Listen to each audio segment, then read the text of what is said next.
This is a Southern Yellow Pine 2x12 with a serious problem of internal stress.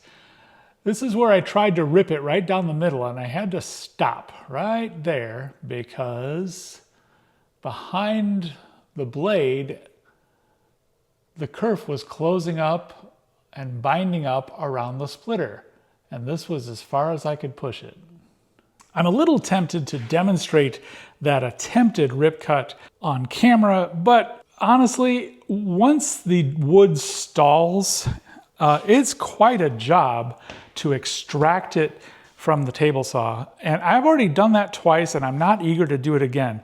Here's the screwdriver I had to use to insert into the kerf and pry it wider so that I could push the board back through to get it to stop gripping onto the splitter.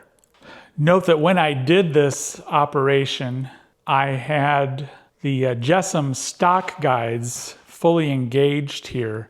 And for reasons of safety, I'm very glad I did. Don't try this at home. I've moved the board here to the radial arm saw where I'm gonna try and cross-cut it as a way of demonstrating what can happen at a radial arm saw with a board that has this much internal stress.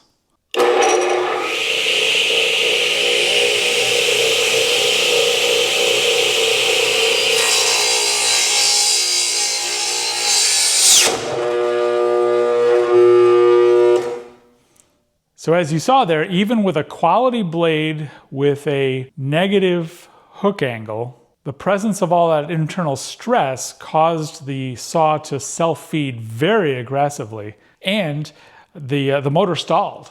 I'm gonna go ahead and try this cut again, this time trying to do a better job keeping a very firm grip on the carriage.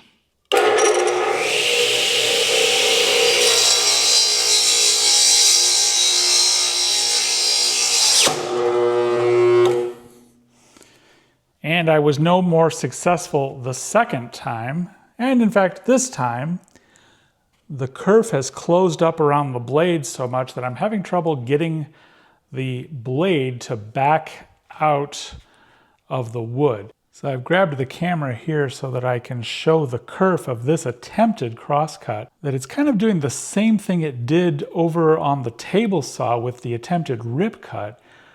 The kerf is noticeably narrower back here than it is at the front of the cut, and that's why it was binding up so badly.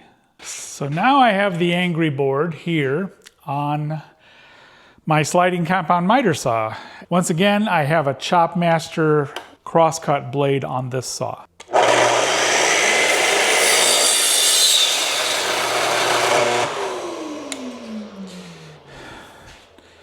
Well, I barely got started before it stalled the motor. And the wood, again, is firmly gripping onto the blade.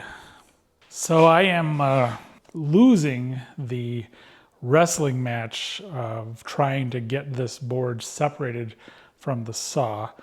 A little tempted to just go ahead and list the saw for sale on Facebook Marketplace, but I have to assume that its resale value is going to be significantly diminished with a 2x12 stuck in it. So there are a couple of other saws I could try, my track saw for example, but I'm not terribly motivated to go any further. Why did I make this video? Quite simply because sometimes it's better to show what can happen instead of just talk about what can happen.